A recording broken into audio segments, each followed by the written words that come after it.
Hey guys, welcome back to my channel inclusive Neeraj. और स्वागत है आपका उस शहर में जहां हर गली में इतिहास बसता है और हर घाट पर आध्यात्मिक शांति मिलती है। खाने के शौकीनों के लिए यह भी शहर किसी जन्नत से कम नहीं है।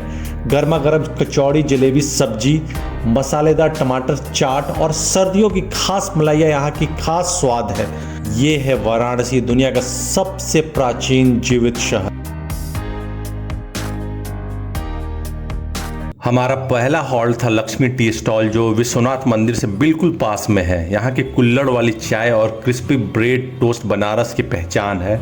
स्वाद ऐसा कि दिल खुश हो जाए। चाय की हर चुस्की में मिट्टी की खुशबू और लोकल अपनापन महसूस होता है। और हाँ, यहाँ कैश जरूर लेकर आइए क्योंकि ऑनलाइन पेमेंट का ऑप्शन यहाँ पर नहीं है।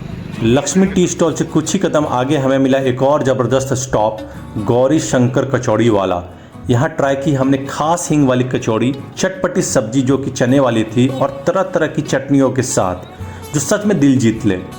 ये जगह भी गदौलिया में है, विश्वनाथ मंदिर के पास, और लक्ष्मी टी स्टॉल की एंट्री के ठीक सामने मेन रोड पर ही है।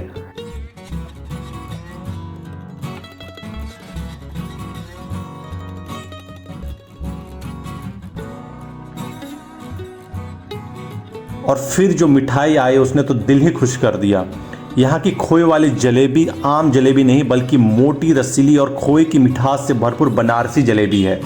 ऐसा स्वाद जो एक बार खाओ तो जुबान पर नहीं, यादों में बस जाए। तो मेरी मानो, बनारस घूमने से पहले अपना पेट ज़्यादा मत भरिए क्योंकि ये जगह ऐसी जगह है जहाँ हर आइटम मस्ट ट्राई है। अब हम पहुँच गए राम भंडार, जो गौरी शंकर के ठीक सामने वाली गली में है। यहाँ भी ट्राई की गई गर्मा गर्म कचौड़ी और सब्जी। स्वाद बढ़िया और क्वालिटी शानदार। थोड़ा इंतजार जरूर करना पड़ता है लेकिन यकीन मानिए, इट्स टोटली वर्थ इट। सबसे खास बात, ये तीनों आइकॉनिक स्टॉल एक ही जगह पर मिल जाते हैं। BHU कैंपस पहुंचती हमारा पहला स्टॉप था फेमस ओम कैफ़े।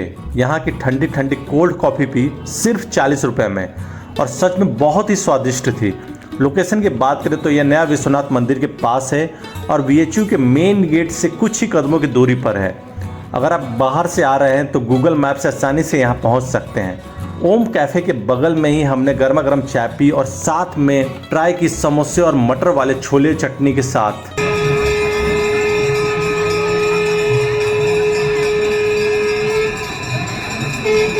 शाम होते ही हम पहुँच गए बनारस के सबसे प्रसिद्ध और ऐतिहासिक घाट पर, जिसका नाम है दशाश्वमेध घाट।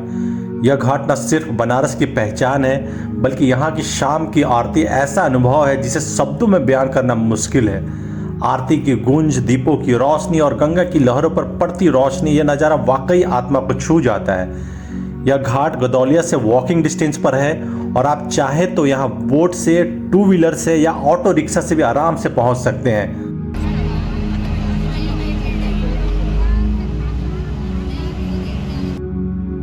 आरती के बाद हमने उसी बोर्ड से एक छोटा सा घाट दर्शन टूर लिया, सिर्फ 200 रुपये में, सिर्फ 200 रुपये में, जिसमें नमो घाट को छोड़कर 80 घाट तक पूरा गंगा किनारे देखने का मौका मिला। इस सफ़र में हमने मणिकर्णिका घाट, जहां जीवन और मोक्ष का दर्शन होता है, 80 घाट जहां युवाओं और साधकों की भीड़ मिलती है, और रास्ते में पड़ा विश्वनाथ मंदिर का दूर से दिखता दिव्य दर्शन।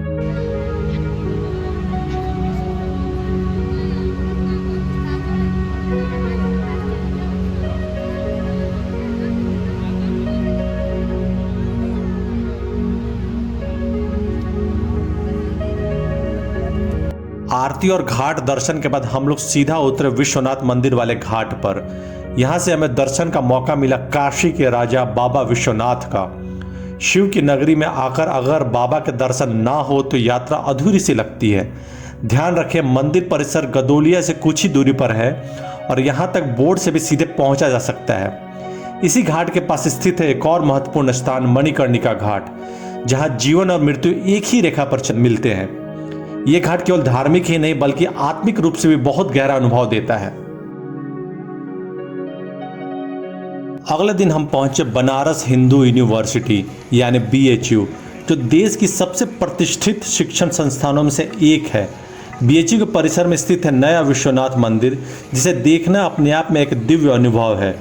यह जगह सिर्फ श्रद्धालुओं के लिए ही नहीं बल्कि छात्रों और टूरिस्टों के लिए भी एक बहुत बड़ा आकर्षण केंद्र है। इस पूरे परिसर को देखकर ही आप समझ सकते हैं कि इसे कितनी सोच और आस्था से बनाया गया है। बीएचयू की स्थापना माननीय पंडित मदन मोहन मालवीय जी ने की थी, जिन्होंने शिक्षा और संस्कृति के संगम के रूप में बनारस को एक नई पहचान दी।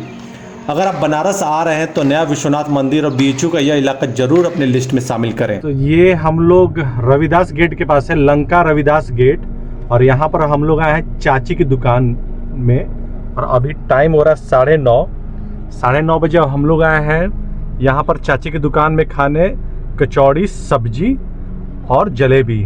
जो गर्मा गर्म जलेबी हमने अभी पैक कराया है, गाड़ी में लेकर आ गए हैं क्योंकि वहाँ पर बैठने की जगह है, थोड़ी बहुत बैठने की जगह है। तो यहाँ भी हम लोग देखते हैं कैसा टेस्ट है उसका। और ये है सब्जी, जो कि कोहड़े और आलू की सब्जी है। एक बार नज़दीक से दिखाते हैं, ये है सब्जी, कोहड़े और आलू की सब्जी है ये है गर्मा गर्म जलेबी, और ये है फ्लफी,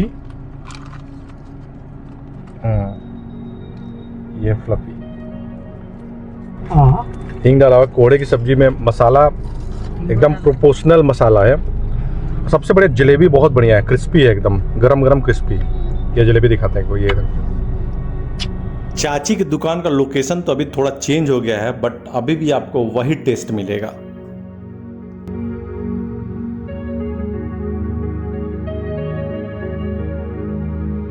शाम होते ही हम फिर पहुंच गए काशी घाट, और इस बार फिर से लिए एक शानदार बोट राइड, पर इस बार थोड़ा अलग अंदाज में। यहाँ आपको नॉर्मल बोट से लेकर लग्जरी बोट्स तक का हर ऑप्शन मिल जाता है। हमने यह सफ़र शुरू किया 80 घाट से नमो घाट तक, और कीमत सिर्फ 150 रुपये प्रति व्यक्ति। पूरा 1 घंटे का यह सफ़र बेहद मज़ेदार, शांति से भरा और घाटों के दृश्य से मंत्रमुग्ध कर देने वाला था। गंगा किनारे की ठंडी हवा, घाटों की लाइटिंग और नाव की धीमी चाल में काशी का हर रंग दिखा। काशी की सुबह जितनी पवित्र है, उसकी शाम उतनी ही मंत्रमुग्ध कर देने वाली है। और इसी के साथ हमारा बनारस यानी काशी का यह सफ़र पूरा होता है। एक शहर जो सिर्फ देखा नहीं जाता, महसूस किया जाता है। आस्था, स्वाद, संगीत, घाट और गंगा, यही है काशी की असली पहचान।